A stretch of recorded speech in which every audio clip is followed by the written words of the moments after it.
இன்றே டவுன்லோட் செய்து உங்கள் ஃபேவரட் ஷோக்களை என்ஜாய் பண்ணுங்க. சகல, இங்க என்னப்பா நடக்குது? நீ பேசுறத வச்சு பார்த்தா இடத்த வாங்கி வீடு கட்டுற மாதிரிலாம் இருக்கு. ஆமாங்க, ரேவதிக்காக தான் இந்த இடத்த வாங்கி இந்த வீட்டை கட்டியிருக்கேன்.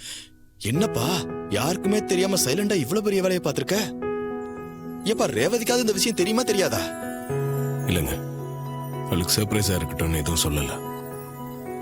வர ஃப்ரைடே எங்க கல்யாண நாள் வருது. அன்னைக்கு இந்த வீட்டை அவளுக்கு கிஃப்டா கொடுக்கலான்னு இருக்கேன். ஏப்பா சகல, கேக்குறேன்னு தப்பா எடுத்துக்காதப்பா. உனக்குதான் சென்னையில அவ்வளவு பெரிய வீடு இருக்கிறப்போ அப்புறம் எதுக்குப்பா இங்க ஒரு வீடு? இது எனக்காக இல்லைங்க, ரேவதி ஆசைப்பட்ட மாதிரி நாங்க ஒரு வாழ்க்கை வாழணும். இது அவளுக்காக கட்டின வீடு. அவ அடிக்கடி சொல்லுவோம், இந்த வீட்டு பிரச்சனை, ஊர் பிரச்சனை, இந்த குடும்பத்தை ஒண்ணு சேர்க்கறதுக்காக ஓடிக்கிட்டே இருக்க, நமக்குன்னு ஒரு வாழ்க்கையை எப்போ வாழ போறோம்னு கேட்பா. அப்படி ஒரு வாழ்க்கை வாழணும்னு அவளுக்கு ஆசை இருக்குன்னு அடிக்கடி சொல்லியிருக்கா.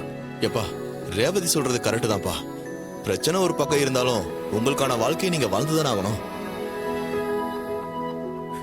இப்ப இந்த டிவோர்ஸ் பிரச்சனை வேற ஒரு பக்கம் போயிட்டு இருக்கு.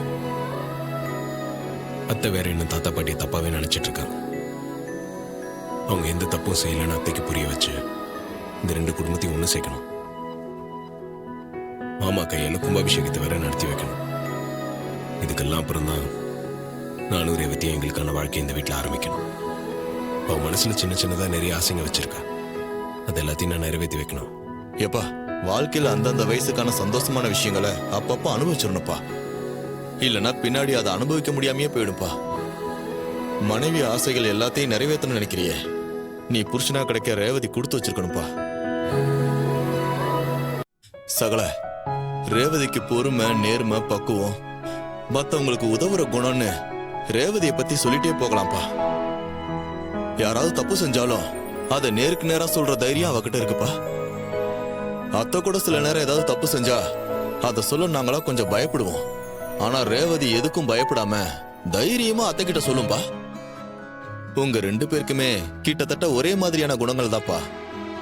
நீங்க ரெண்டு பேரும் வாழ்க்கையில இணைஞ்சது ரொம்ப சந்தோஷம்ப்பா.